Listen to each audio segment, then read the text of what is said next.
So how do we accompany fiddle players? And by that I mean quite often when we're just having a jam with a friend, or maybe there isn't the bluegrass band, it's basically we're playing a role of more than just a mandolin. So we don't have to just sit there and do the bluegrass. We have the freedom to do a lot more.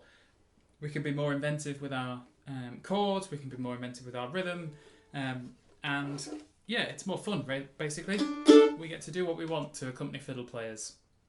So we're going to have a sort of a two-tiered discussion of this. We're going to start with the basic chord shapes and changing our rhythm, and then once we've had a look at changing our rhythm, we're going to look at changing our voicings to get something more interesting.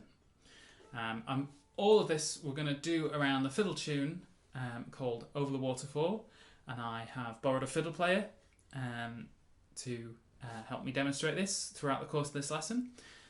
Thankfully I know one, and the tune Over the Waterfall played on the fiddle sounds like this. 1, 2, 3.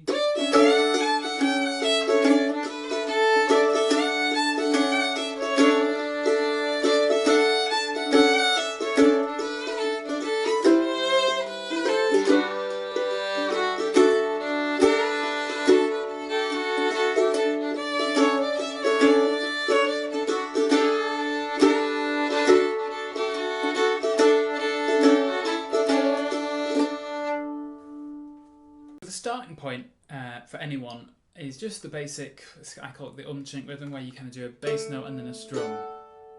And the chord progression, and I should say, I've always mentioned this, but if you want the tab or if you want to read the tab at the same time, I've done a free PDF worksheet which is linked below if you're watching this on YouTube, or if you're not, you can head over to mandolin.com, and everything I'm saying here is available free on a PDF download. So the chord progression, the best thing to do with this chord progression is just to focus on one phrase, because the chords go D, A, D, D, A, D, D, A, D, and then C, G to finish. So it's one chord pattern repeated 3 times in the A part. So we'll just focus on that repeating pattern, D, A, D, D. So the basic unchink rhythm, if you were just you know, a beginner player just getting to grips with it, this is how you would start. It would just be the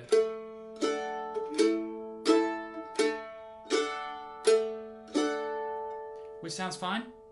If I demonstrate it with the fiddle player, it sounds like this. 1, 2, 3.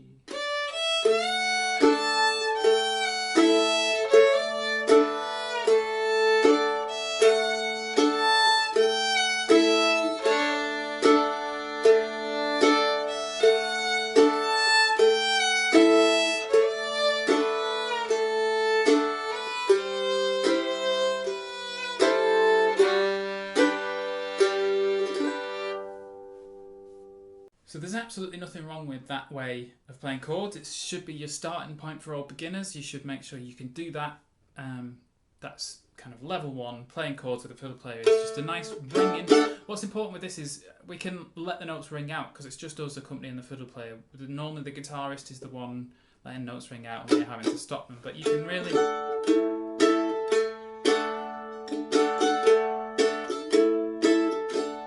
You can hear the notes ringing out. Filling in the gaps. And then once you've done that, we can start, so I don't know if you heard it then, we can start to add maybe some interest in the right hand.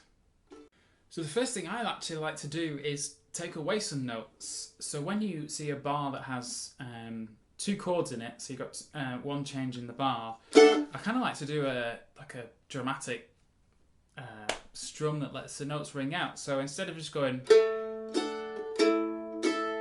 you could go.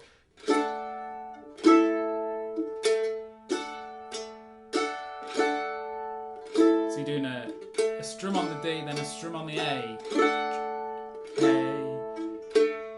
So you're doing a strum on the D, strum on the A, and then carrying on with kind of the normal rhythm on the second bar. And then that's starting point 1. And then what you could do is maybe look at the second bar. What could you add in the second bar? And at the moment we're just going. So we could add some upstrokes in there. We could go, so we can add one upstroke, or you can add two upstrokes. You could go, so you just, on your way back, you're just flicking those higher notes. So if I was to combine that with the strum in the first bar, it now sounds like this.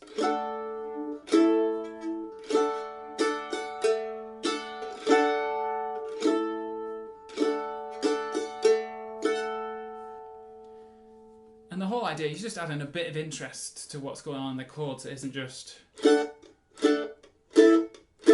which is what we'd do if we were with a band.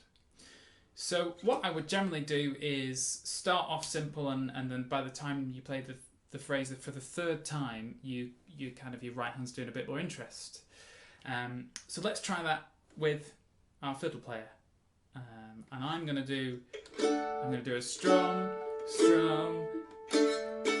and then something interesting with my right hand in that second bar of each phrase.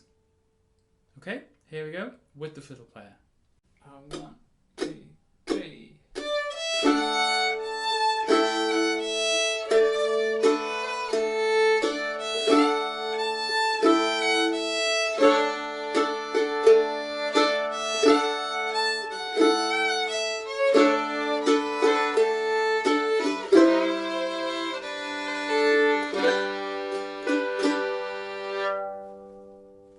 Okay, for you beginner players, that's where I want you to kind of focus all your efforts. So keep it simple in your left hand, just play the simple strings, and start thinking about adding some interest with your right hand. That's what I want to get across. You don't have to just go. But now for you intermediate players who have mastered that, we can start thinking about different voicings in your left hand. So again, using the same phrase, D-A-D-D, one of the things I like to do is sort of find a bass line that might link the chords up. So for example, and this is where I'll say everything I'm going to show you now is one example of what I might do. There are 100 different ways you could play this, but I'm just going to show you one example of how you can think about the fretboard as well as your right hand. So we're going D, A, D, D, and if we were to play our D chord up there, so we've got a 7th fret here. Bring my mandolin. We've got a 7th fret and then 2 open strings ringing out, and it actually doesn't matter if you ring the E string out as well. So you got D. Then if you just dropped 1 fret to the 6, you've got a C sharp, which is in an A chord. So you could go.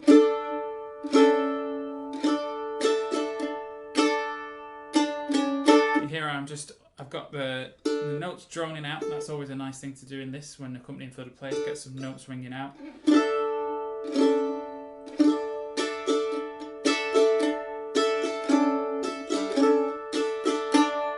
Okay, so I'm still doing the technique of earlier. I'm going strum, then a rhythm, strum, and then a rhythm.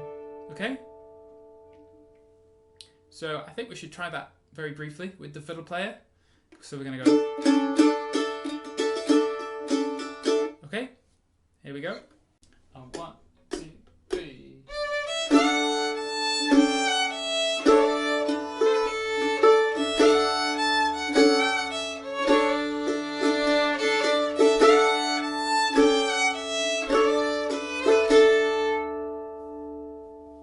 Then when we get to the last 2 bars of the A part, where the chords change, they go a bar of C and a bar of G. Now, although this isn't for intermediate players, there's nothing wrong with playing the easier chords, because another thing I like to do, as well as linking bass lines, I like to find little melodies that link the chords together. So for example, when you go in C to G, if you were to take away the E string, don't play anything on the E string, on the highest note on your C is this 3rd fret here, that note. Then if you were to drop to a G without playing the E string, this B becomes. So you get a little melody going between them that sounds like this. You can hear that. So I like to emphasize that. So you could do something that sounds like this.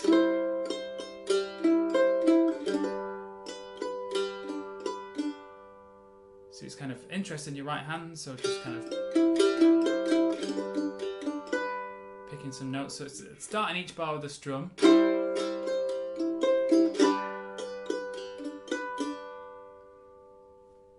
To me, that instantly sounds better than just going, or with E string. It's all about, it's just being a bit more subtle.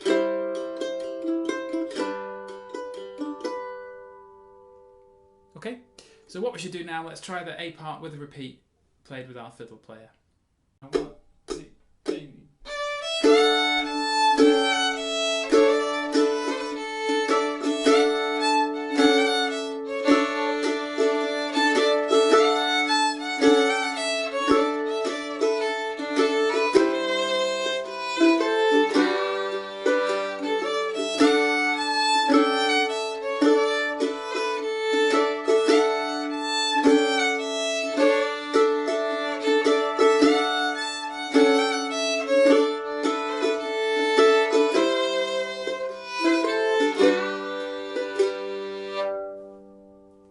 And then moving on to the B part, we only have one new sort of chord sequence. The B part goes D, G, D, and then it goes D, A, D. So there's only one new phrase, which is D, G, D, D, that we haven't looked at yet. And for that, again, we could just go.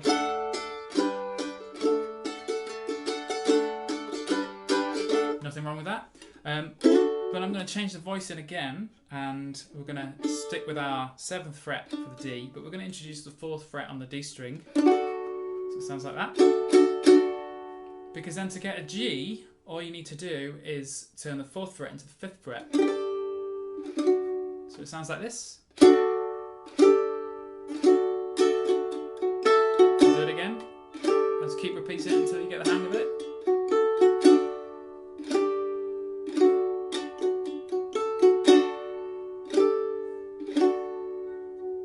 So I'm still sticking to that strum, strum, and then add interest. There's nothing wrong with just a nice strum. So that's it for the B part. The B part kind of does that phrase, and then our D, A, D, D we did in the A part, and it does that twice. So it's kind of nice and simple.